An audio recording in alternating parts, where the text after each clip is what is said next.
Pretty interesting article here by David Dayan on the American Prospect website. I'll link it down below. The title is Democrats Plot to Keep Senate in Session Over $2,000 Payments.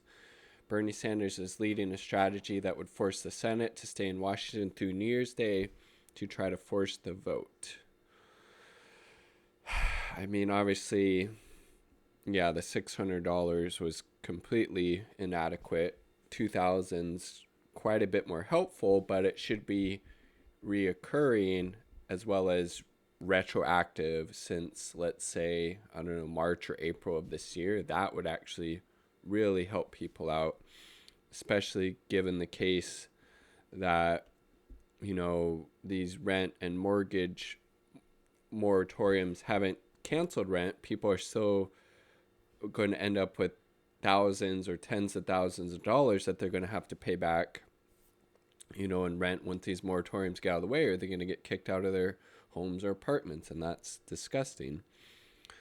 Senator Bernie Sanders, IVT, let's just put a D next to his name. Bernie Sanders is a Democrat. I'm sorry to break that to you if that's news, but it's true.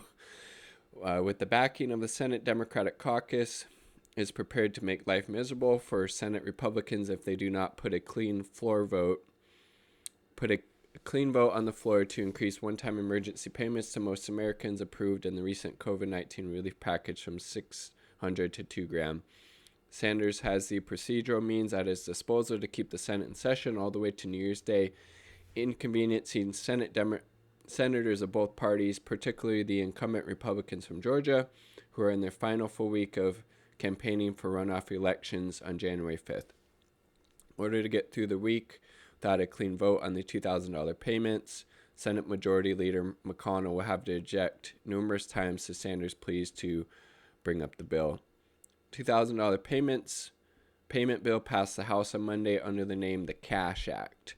44 Republicans joined all but 2 Democrats in the bipartisan vote. That's cool. The 44 Republicans supported, but Jesus Christ, some really right-wing elements and already of a right-wing party, that is the Democrats, voting against it.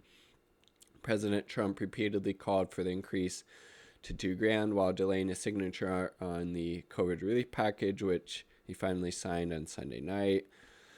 Senate was already scheduled to be in session Tuesday to advance an override of Trump's veto of the defense authorization bill, which the House overrode on Monday as well. Sanders has made it clear to his colleagues that he will object to every motion made on the floor until the Cash Act gets a Senate vote. Good for Bernie, and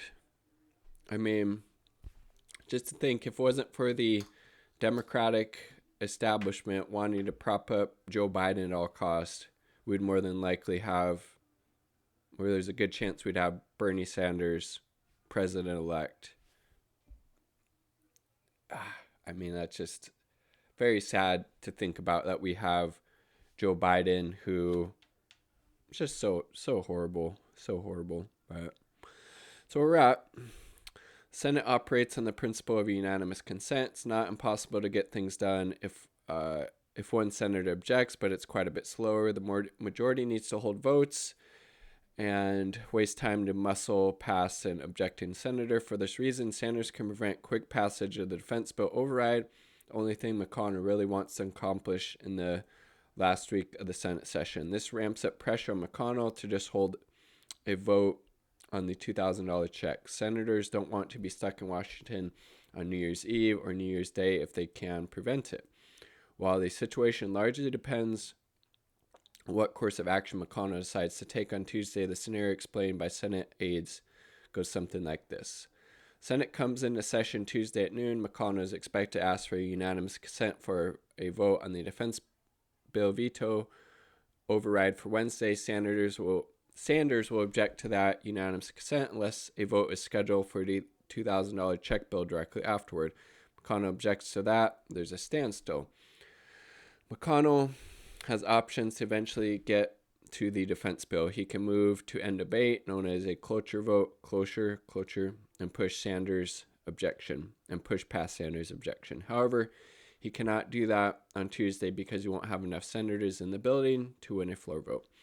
No floor votes were scheduled for Tuesday because of Rand Paul already signaled he would hold up the defense bill override by a day. Senators were already informed that no votes would be scheduled, and they have not been in Washington since they passed the COVID relief bill last Monday. With senators scattered out across the country, McConnell will not have a quorum to hold votes tomorrow. This means that as long as Sanders objects, which he clearly will, McConnell cannot begin the process of holding votes on the defense bill until Wednesday. There has to be an intervening day between that and the final vote, making Thursday New Year's Eve the intervening day and Friday New Year's Day the day of the final vote to override the veto. Throughout this time, Democrats can seek to bring up the Cash Act for a vote, and McConnell will have to object each time. Senate Minority Leader Chuck Schumer has already announced that he would move to call up the Cash Act on Tuesday. Every Senate Democrat is for this much-needed increase in emergency financial relief, which can be approved tomorrow if no Republican blocks it, Schumer said in a statement. There's no good reason for Senate Republicans to stand in the way. But there's a good chance it will. Time will tell, but I mean, public's definitely on the side of the Democrats on this issue, at least the Democrats that support this increase for sure, as we'll see. And this point is very interesting, I find. Looming over this is the Senate runoff election in Georgia, where John Ossoff and Reverend Raphael Warnock have made the $2,000 checks the primary closing argument of their campaign.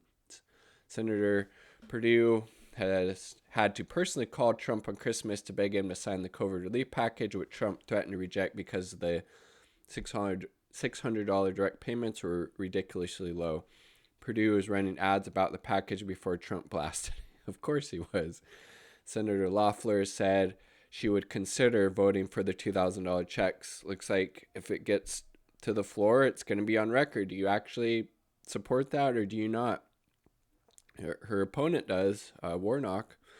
While Perdue hasn't given an explicit answer, again, they're going to be forced to vote on this either way, and it's going to look really, really bad if they vote against this when both Warnock and Ossoff, again, as we just read, are on record supporting this. When a new Data for Progress poll shows that $2,000 checks have the support of 78% of the public, with robust majorities from every subgroup, including Republicans. Perdue and Loeffler would have to explain to voters why senators are stuck in Washington over New Year's holding this up. Indeed. Of course, McConnell could decide just to allow a floor vote. Senators Rubio and Graham have expressed some support for the payments, and it could get the 60 votes it would need to pass. McConnell could also set up a side-by-side vote where the payments are paired with some Republican agenda item. Cuts to employment benefits, McConnell's long-sought corporate liability shield, which is horrible.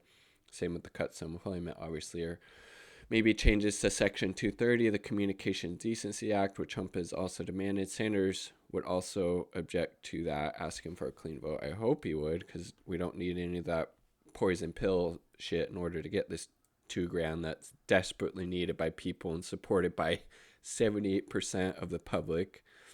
While Sanders does not have the power to get a bill with $2,000 payments to Trump's desk on his own, he does have the power to play total hardball and inconvenience as many senators as possible.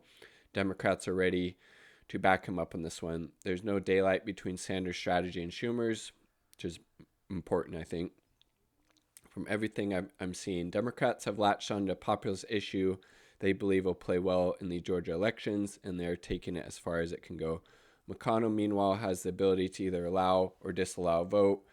With his Senate majority potentially hanging in the balance, we should know what McConnell's going to do when he makes remarks on the Senate floor Tuesday at noon. Wow. So very, very interesting. Is it more important for McConnell to completely shaft the working people once again? And again, that's not going to bode very well for Perdue or Loeffler, since they're not on record supporting this when their opponents are.